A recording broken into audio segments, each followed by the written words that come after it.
Well, Purdy. Some listed as a top 10 quarterback primarily by their owner and a few other people like Dan Orlovsky. But some people list him outside as a top 15 quarterback. But is Purdy a top 10 quarterback in the National Football League?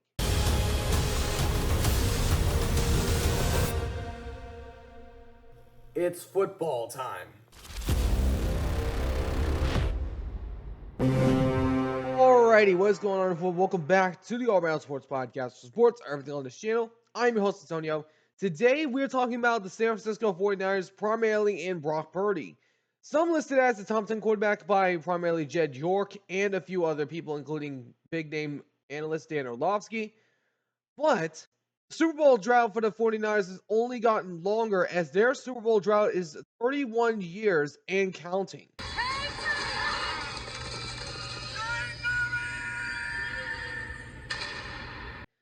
But of course, this is not on. This is the one of the longer droughts in NFL in the NFL, as it is only behind the Dallas Cowboys that have 30 years, and then a few other teams. But the Seahawks have only had 12 years as a Super Bowl drought, so shorter than the 49ers. Just saying. But the question is Purdy a top 10 quarterback in the National Football League? I'm going to talk about that in just a second. Before we do, if you guys do enjoy this video, do me a favor and smash the like button down below. Subscribe if you haven't already. For now, let's talk about Brock Purdy. Oh, Brock Purdy. I don't think he's the top 10 quarterback in my eyes in the entire NFL. Maybe in the NFC, but not in the NFL right now. But if I had to have a top 10 list, here's who I would have in my top 10. I would have Patrick Mahomes at 1, no argument there. Jalen Hurts at 2, no arguments there. Josh Allen, Lamar, and Burrow, no arguments of those three. Jaden Daniels, Baker Mayfield, Jared Goff, Jordan Love, and CJ Stroud. And then I have 4 honorable mentions in the outside, like Bo Nix, Justin Herbert, Tua, and Matt Stafford. Then when I move over to the NFC side, I have Jalen Hurts as the number 1 quarterback in the NFC.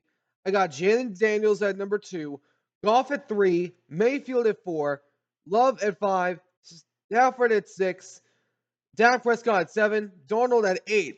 Pretty much going off of last year. Now this could change. It's fluid. We don't know what it's going to be like this year. But then at 9 I have Kyler Murray, and at number 10 I have Brock Purdy. And I'm not saying that Purdy can't play. I'm not saying that he's a scrub. All I'm saying is, what have you done for the Niners lately? Because let's look at his stat lines really quick.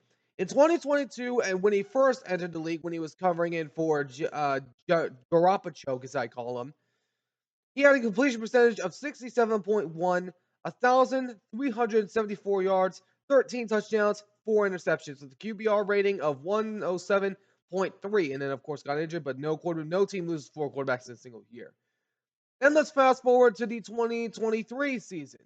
He had a 69.4 completion percentage, 4,280 yards completing, 31 touchdowns, 11 interceptions, with a QBR rating of 113.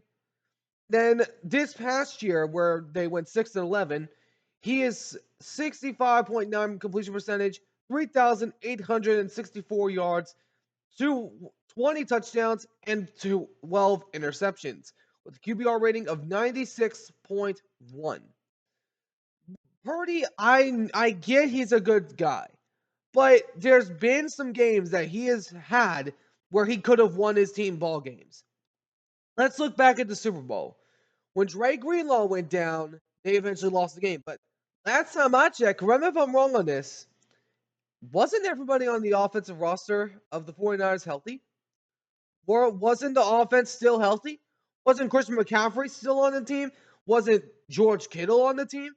Jawan Jennings, Brandon Ayuk, and Juszczyk? I think they were still healthy in that game. Correct me if I'm wrong on that. But let me go over this. Purdy had 2 third down and 5 situations. One in the fourth quarter, and then the one in overtime. When he had chances to complete them, he overthrew Deebo Samuel on the 3rd and 5 in fourth quarter, and then overthrew Jennings in overtime, which would go on to eventually lose the game. Oh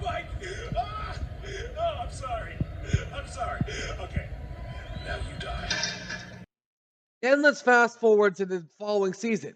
When they win against the Los Angeles Rams in week 2, Purdy had the ball in his hands in a tied ball game, third down and long, got sacked, got brought down by Brendan Fisk.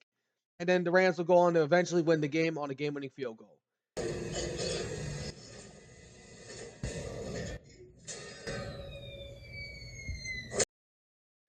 Then let's fast forward to the week 5 game, I believe, against the Arizona Cardinals. And Purdy had the ball in his hands, got deflected, and he got picked off. And then let's move up to week 11 in that season against my Seahawks. When the Seahawks were just stopped on 4th and inches, by the way, Bosa wasn't even on the field. So the Seahawks got stopped on 4th down and inches. And what did Purdy do on the drive where he had the ball? He threw the ball to the right side to Jennings on 3rd and 11. He broke a few tackles, but didn't eventually get the first down. Seattle would get the ball back, eventually win the game.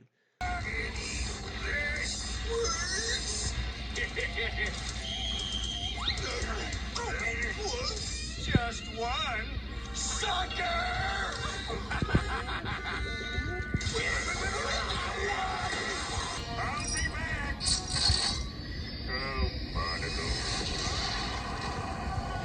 But let me ask this question. If Purdy were to have gotten that first down in that week 11 game against Seattle, do you think Seattle gets that ball back? I don't think they do. And I'm saying this as a Seahawks fan. If Purdy would have gotten that first down on that 3rd down and 11 situation, Seattle would have ran down the clock and Seattle would never gotten the ball back. This is what I'm talking about right here. Defensive weapons are much different than offensive weapons. When you had the Super Bowl in Super Bowl 58 against the Kansas City Chiefs, when Dre Greenlaw went down, you had a 10-point lead, and the offense was still going, and your offense was still healthy. It's not like any of them were hurt. They weren't hurt. The defense was. Defenses are a lot different than offenses. Now, does the defense need to stay out on the field to give the offense rest? Absolutely. But my point is, Purdy had multiple opportunities in that game to steal the game. On that third down and short in that fourth quarter, if they get that first down, they probably run out the clock and win the game. They probably run down the clock and win the game. Because think about it. The Chiefs only had very few timeouts. And if they would have gotten that first down, they would have been able to run down the clock. Kind of similar to the Rams and Saints situation that happened in the NFC Championship in 2019, but that I know that's hard for Saints fans for them to be brought up in that. But let's look at the week 2 game against the Rams. Didn't Purdy have the ball in his hands on a 3rd down and 11 and he got sacked? This is the type of stuff I'm talking about. You can blame the defense for not being there to show up. You can blame injuries on your defensive side because of like Nick Bosa being out or Dre Greenlaw being out. But it doesn't change the fact that the person who had the ball in his hands at the most important position in football had the ball in his hands on 4 separate occasions in the last 2 seasons that I can recall, and he couldn't get the job done. He couldn't close the deal. And let me remind you, they played in a game on Thursday Night Football that they only scored field goals. Hey,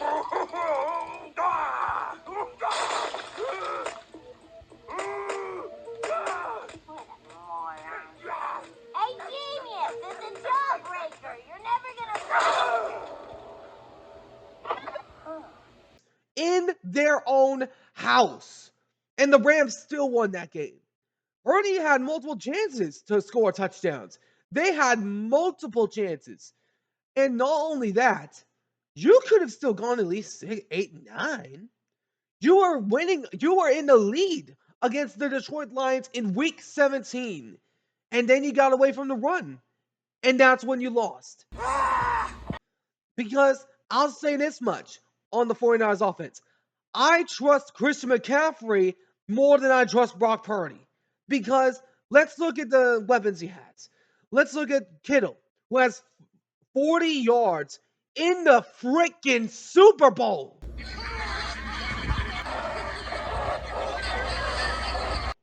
The biggest event on the planet. And he has 40 yards, not even a single touchdown.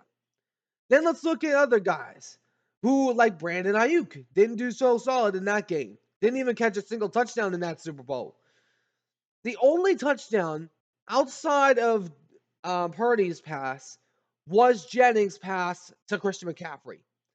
And I believe if the 49ers would have won that game, I believe Jennings would have won MVP. I believe he would have won Super Bowl MVP because Jennings was an amazing guy. And I've said this. He reminds me a lot of Jermaine Kearse with the Seattle Seahawks. But my point is, Purdy had the ball in his hands multiple times. The defense is a lot different than having an offense. You had 5 all-pro players on the offensive side, and you still couldn't win ball games last season. Now, injuries were a factor in that, but still, Purdy was healthy most of the time. Purdy had the ball in his hands majority of the time. And when you met against Buffalo, you got smoked. You got an ass kicking. Sorry for the profile language, but I'm just saying the fact here. They got their butts kicked in that game against the Bills last year.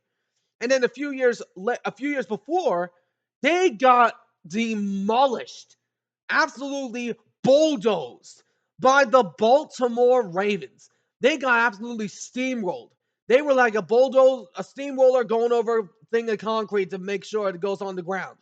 Because that is what it was.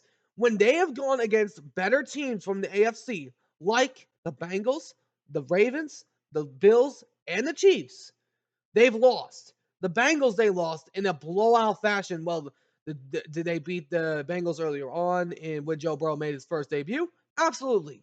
But still, when you had the chance to win ball games, Purdy's gone out there and laid an egg. He laid an egg. Let me ask this question. If that was Josh Allen behind that offense in that Super Bowl, do you think they would have won that game? Absolutely, they would have won the game if Josh Allen was their quarterback.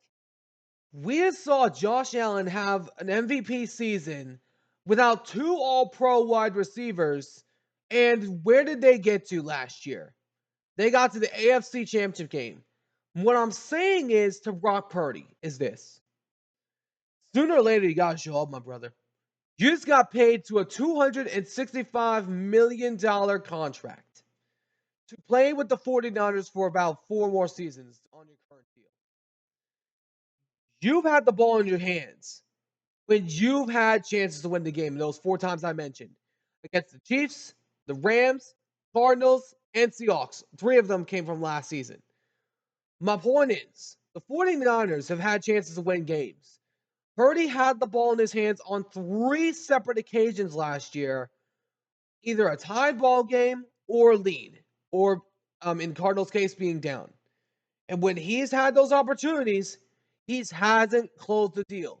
49ers were 1-5 against the division last year.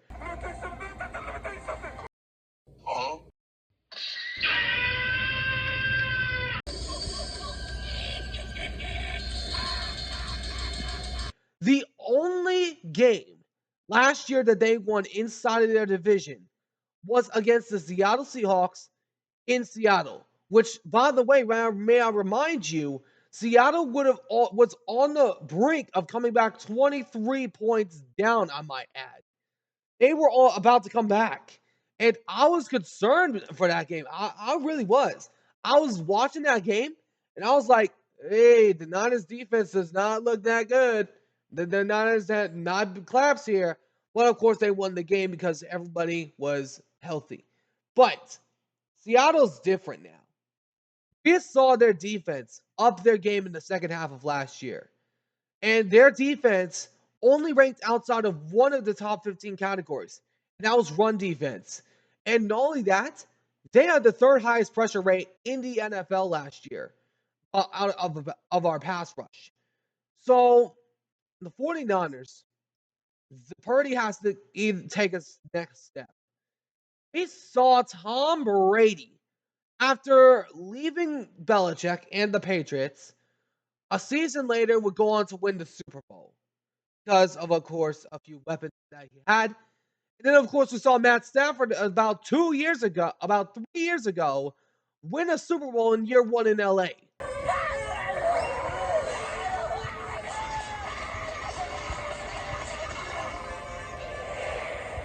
Squidward, are you okay? No. And that was something. That indeed was something. And I was actually rooting for Aaron Donald that year, to be honest with y'all. But my point is to the 49ers. It doesn't work out this season. If you can't make the playoffs and y'all have a losing record again, I think Shanahan's going to lose his job. Because Shanahan and John Lynch are right now on the hot seat. You've been in the office for how long in this building? You've had 2 Super Bowl rosters. Couldn't win with either of them.